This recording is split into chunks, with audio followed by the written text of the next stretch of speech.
sense. It moves somewhere.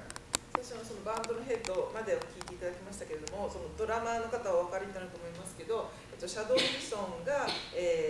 その方向性を変えようとしようと叩いたのがお分かりになってますよ。And sorry, I can't actually. It's too small for me to see it, so I have to put it up like this. Okay. Now I'm going to skip forward to basically the end of Coltrane's slow tempo solo, so you can hear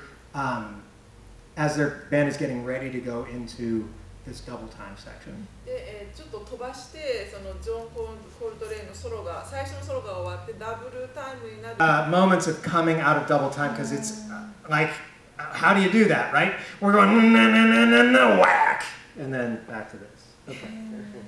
もうこの瞬間私の本当にお気に入りの場所なんですけど、ダブル、リズムタイムからどう戻るかすごく難しいと思うんですけれども、すごくおしゃれな場面だと思います。So I said some things about the head, which I think I want to reiterate that actually, so that we think of the head as the composed portion of this, but it's not the only important formal structure going on, but B also, it actually, I think, he's using it mostly because it's an invitation to improvisation. The two things are dialectically related. ここでその反復されていることについてちょっと注目してみますけれども、そのいわゆるヘッドメロディー、そのテーマになるメロディーがそのいろんな形で、まずそのヘッドメロディーが奏でられるところで、そのソロの人をこう誘い込むという作用があると思うんですね。そこからどう展開するかというところがここでの面白さになっていると思います。But I want to focus particularly on this rhythmic framework and on the way that the band moves between single time and double time, between slow tempo and fast tempo, as something that I think shows what I'm calling comprovisational elements at work in the moment. Maybe I should. ここでそのいわゆるシングルタイムからダブルタイムになってどうまたシングルタイムに戻るかというところが私がさっきから言っているそのコンプロビゼーションがその瞬間に行われているという現象だというふうに考えています。I think the band probably decided in advance to go into double time for these last choruses of Coltrane's solo. That's something that, along with working out the order of solos and how many choruses they would play, they're very likely to have worked out in advance. It's just part of pre-planning to make the show go smoothly. ダブルタイムからシングルタイムに戻るってことは決めていたでしょうし、こういうその、順番で、このショーの中で何分間ある中でどういうふうに配分するっていうことはちゃんときっちり決めていたとは思います。But there's a cool thing that happens in the interaction between the various musicians that makes the move to double time here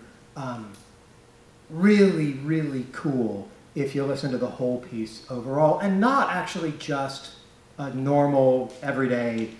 double time. Playing double time for a ballad in 1958-57 is pretty common. The thing that happens here that I'm really interested in, that I think is neat, has to do with the drummer, Shadow Wilson, and the bass player, Ahmed Abdul-Malik. What you heard in that first clip that I played for you was Shadow Wilson goes into double time right there for those last two bars of the A section. And then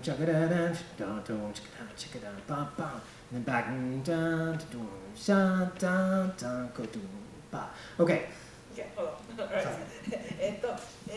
このダブルタイムに行くシングルタイムに戻るっていうのは割とその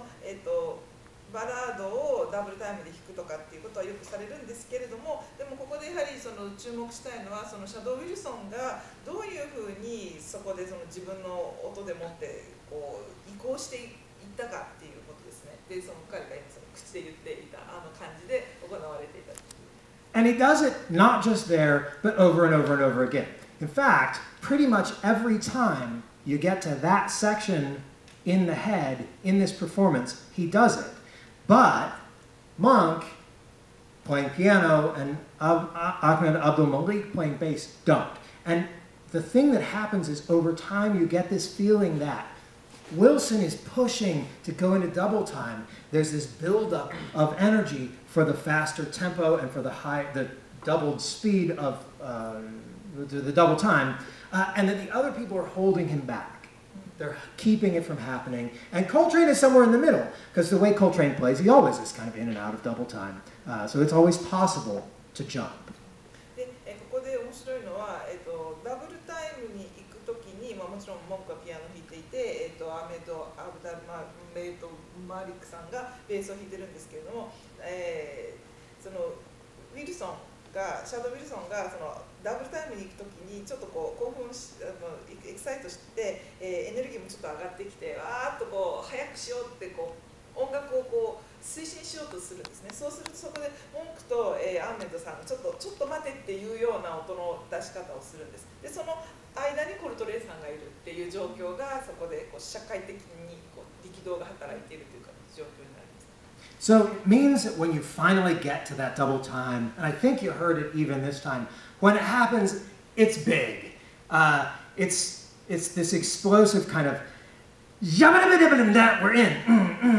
Okay, and not only that, but it is this faster tempo, and I think that's probably something that wasn't decided in advance. I think it's a result of the pent-up energy. There's this idea of like, there's a word for it in physics, I don't remember what it is, but where you're building up, so when you let go, the release is massive. It's like floodgates bursting or a fire catching. It's intense. ですから、ここでそのシングルタイムからダブルタイムに行くっていう非常にこうその目で見る楽譜通りではなくてやっぱりこの見えないエネルギーが高まってで、物理にもそういう言葉があるそうですけど何かその、エネルギーが溜まってそれがどんどんこう重なり合って最後にこう爆発するようなそういうこう音楽の推進力みたいなものがそこでこう爆発したそこでそのダブルタイムの、瞬間が訪れたですからこういうふうにやろうっていうのは事前にそれぞれの演奏家たちは思ってなかったと思う。そこでやっぱり感じながらそれを作っていったという、現象がそこにあったと思います。So it seems insufficient to me to say the head, Sweet and Lovely, was the composed bit. Everything else was the improvised bit. To me, there has to be some reckoning of new terminology to capture this stuff. ですから私はこの現象を説明するときにスイート&ラブリーのテーマは作曲されたところそれ以外は即興したところっていうふうには言いたくはないです。すべてそのテーマも、いろんな、即興的な要素が含まれているし実際にお互いがさっきのループ